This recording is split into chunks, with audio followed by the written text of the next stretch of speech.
범지구적인 기후 위기에 대응해 정부가 2030년까지 온실가스 배출량을 2018년 대비 40% 감축하기로 했습니다. 2050년 탄소 중립에 도달하기 위한 구체적인 시나리오도 채택이 됐는데요. 네, 하지만 각계 비판과 논란도 여전합니다. 한정혜 환경부 장관 모시고 구체적인 내용 살펴보겠습니다. 장관님 어서 오십시오. 네, 안녕하세요. 네, 어제 탄소중립위원회 2차 전체 회의가 열렸다고 들었습니다. 네, 의미라고 해야 할까요? 주요 내용 어떤 내용들이 논의가 된 겁니까? 어제 열렸던 제2차 탄소중립위원회 전체 회의에서는 한 사실 분과별로는 거의 1000여 차례에 걸친 회의들을 하셨는데요. 거기에서 쭉 논의가 되었었던 2050년에 우리 사회의 미래상을 담은 탄소 중립 시나리오, 그리고 또 중간 과정이라고 할 수 있겠죠. 초기 중간 과정이라고 할 수 있는 2030년까지의 국가 온실가스 감축 목표를 상향하는 것, 그 두 가지 안이 심의되고 의결되었다고 보시면 될 것 같습니다. 네. 이 탄소중립위원회 방금 말씀을 하셨지만 2050 탄소중립 시나리오가 결정됐다라고 하셨는데 이 탄소중립 시나리오가 무엇인지 많은 분들이 궁금해하실 것 같거든요. 어떤 의미가 있을까요? 2050년 하니까 앞으로 한참 남았죠. 네. 2050년에는 반드시 탄소 중립이 되어야 한다라고 하는 게 모든 나라들의 공통적인 생각이기도 합니다. 그것은 왜냐하면 우리가 지구가 굉장히 많은 산업의 발달을 이루어 왔는데 그 산업의 발달 과정에서 사실 CO2라고 하는 온실가스 발생을 상당히 많이 했습니다. 그래서 지금과 같은 속도로 온실가스를 계속 배출한다면 지구가 더 이상 지속 가능하지 않는 상태이다. 그래서 어떻게든 산업계든 발전이든 이 온실가스를 감축하는 방식으로 나가야 하고 최소한 2050년에는 탄소 중립, 그러니까 배출하는 탄소 양과 흡수하는 탄소 양이 같아서 더 이상의 지구가 뜨거워지는 것은 막아야 된다라고 하는 게 2050년이었습니다. 그런데 최근에 과학자들이 한 3000분 정도가 모여서 다시 협의한 바에 따르면 2050년에 지구 온도가 1.5도씨까지 올라갈 거라고 예측한 것에 반해서 이것이 속도가 더 빨라졌습니다. 2040년에 이미 우리가 그 티핑 포인트라고 얘기를 하는데요. 임계점이라고 하는 1.5도씨가 2040년에 이루어진다라고 하는 그 1.5도씨가. 그래서 사실은 2050년이 아니라 그 이전에 탄소 중립을 해야 된다라고 하는 과학계의 요구는 있습니다. 그런데 각국이 2040년까지는 너무 힘들고 2050년이라도 어쨌든 달려가자라고 하는 것이고요. 그런 차원에서 저희도 지난해에 대통령께서 10월 달에 2050년 탄소 중립을 선언하고 또 올해 기억해 보시면 8월 달에 국회에서 탄소 중립 기본법을 통과시켜 주셨습니다. 거기에는 명확하게 국가의 목표로서 2050년 탄소 중립을 못 박았습니다. 그리고 그 못 박은 것에 대해서 탄소중립위원회에서는 그렇다 그러면 2050년까지 우리는 어떠한 모습으로 탄소 중립을 이루어내겠다라고 하는 미래의 사회상에 대한 모습을 보여준 것이다. 이렇게 보시면 될 것 같습니다. 그 시나리오는 지금의 우리가 실현 가능할 것 같은 과학 또는 기술의 혁신 이런 것들을 감안해서 만들어진 시나리오이기 때문에 앞으로 계속 예를 들어서 과학기술이 변화하고 혁신의 부분이 다른 방식으로 일어난다라고 하면 바뀌어질 수 있습니다. 바뀌어질 수 있지만 그래도 2050년에는 발전, 지금은 석탄 화력 발전이 주가 되어 있는데 석탄 화력 발전이 아닌 재생에너지가 주가 되는, 그러니까 탄소를 발생시키지 아니하는 발전이 주가 돼야 되지 않겠느냐라고 하는 그런 것들. 또 산업의 경우에도 지금은 역시 마찬가지로 온실가스를 많이 발생시키고 있습니다만 온실가스 발생을 최소화하는 산업의 구조로 전환되어야 한다라고 하는 것. 또 수송의 경우에도 지금 저희가 이제 뭐 자동차 많이들 타시지 않습니까? 그러면 그 자동차가 지금 모든 나라들이 전기차, 수소차로 전환을 하겠다고 하고 있는데 이거 역시도 2050년이 되면 더 이상은 내연기관차는 보기가 힘들겠구나. 대개 다 무공해 차로 전환이 되겠구나라고 하는 이런 모습들을 우리의 미래 사회상을 투영한 것이다. 이렇게 보시면 될 것 같습니다. 이 탄소 중립 시나리오가 무엇인지 좀 전체적인 설명을 해주셨는데 그렇다면 이번에 확정된 이 탄소 중립 시나리오에 구체적으로 어떤 내용이 담겼는지도 궁금하거든요. 방금 제가 잠깐 말씀을 드렸는데요. 그러니까 석탄 화력 발전에 의존하지 아니하는 네. 석탄 화력 발전에서 벗어난 재생에너지가 주가 되는 발전, 그것을 에너지원으로 쓰게 되는 것이고요. 산업의 경우에 우리가 사실 대한민국은 중화학공업이 주가 되어서 사실은 이산화탄소 발생을 굉장히 많이 하는 산업이 많습니다. 제조업이. 네. 그래서 그런 것에는 기술의 혁신이나 과학의 발달이 전제가 되어야 된다고 보고요. 다만 철강 산업의 경우에도 지금 2035년 정도부터는 수소 환원 제철이 가능할 것이라고 보고 있습니다.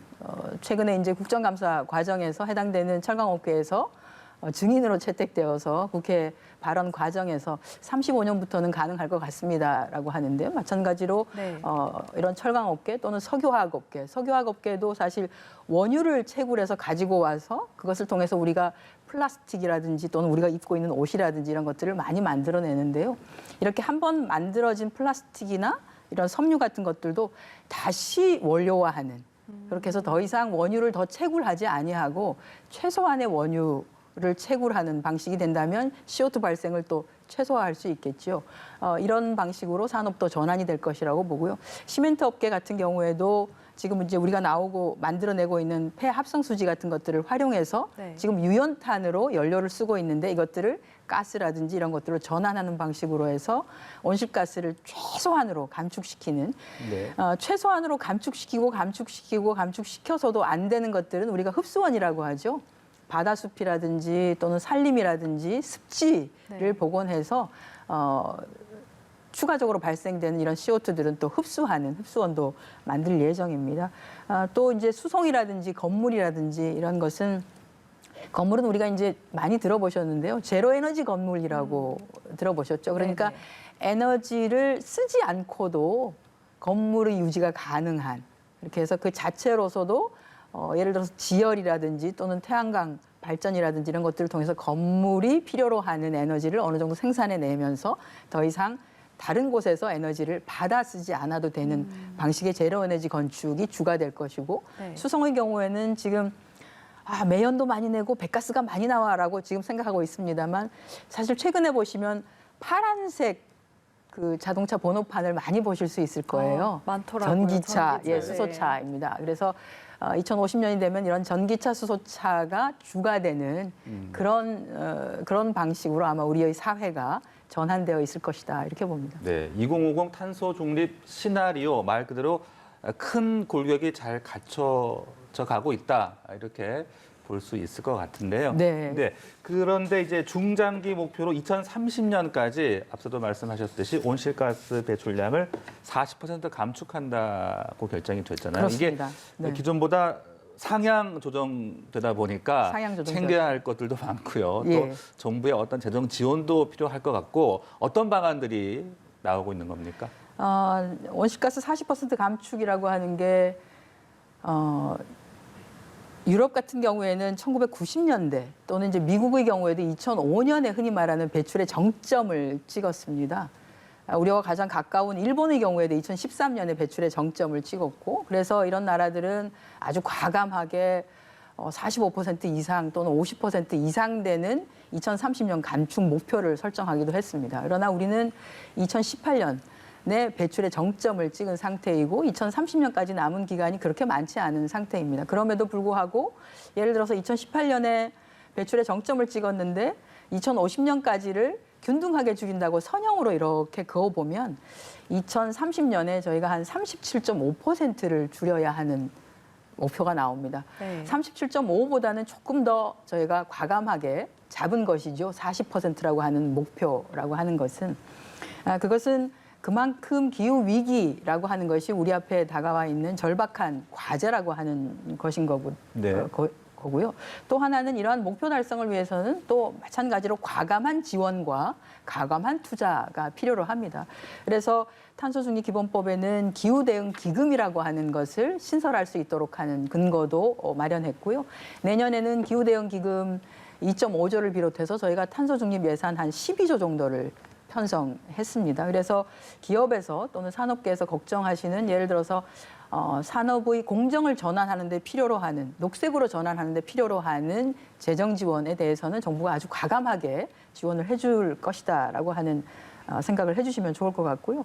또 하나는 2030년까지 저희가 아무래도 가장 많은 온실가스를 배출시키고 있는 것이 역시 석탄 화력 발전소입니다. 그래서 석탄 화력 발전소를 석탄이 아닌 석탄보다는 조금 적게 배출시키는 것이 가스 발전일 수 있고요. 해서 가스 발전으로 전환하는 것. 그것을 우리가 이제 석탄 발전을 폐지라고 하는데 네. 가스 발전으로 1차는 전환하고 또 한 곳으로는 재생에너지와 관련한 부분에 많은 투자를 해서 최소한 재생에너지는 2030년까지 한 30% 정도까지가 될 수 있도록 저희가 지금 현재 기본 계획에는 2030년까지 한 20% 재생에너지를 확대한다라고 되어 있는데 이거보다 조금 더 10% 정도 과감하게 잡았습니다.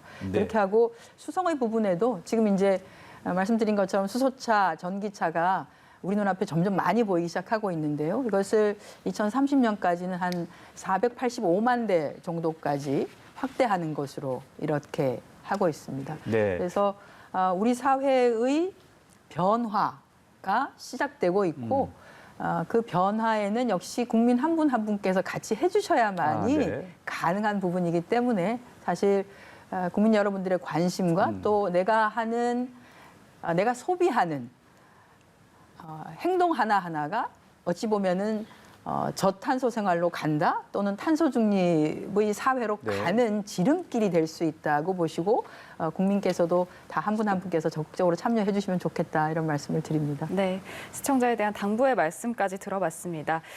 지금까지 한정혜 환경부 장관과 함께 2050 탄소 중립 실현을 위한 다양한 이야기 함께 나눠봤습니다. 오늘 말씀 고맙습니다. 고맙습니다. 고맙습니다.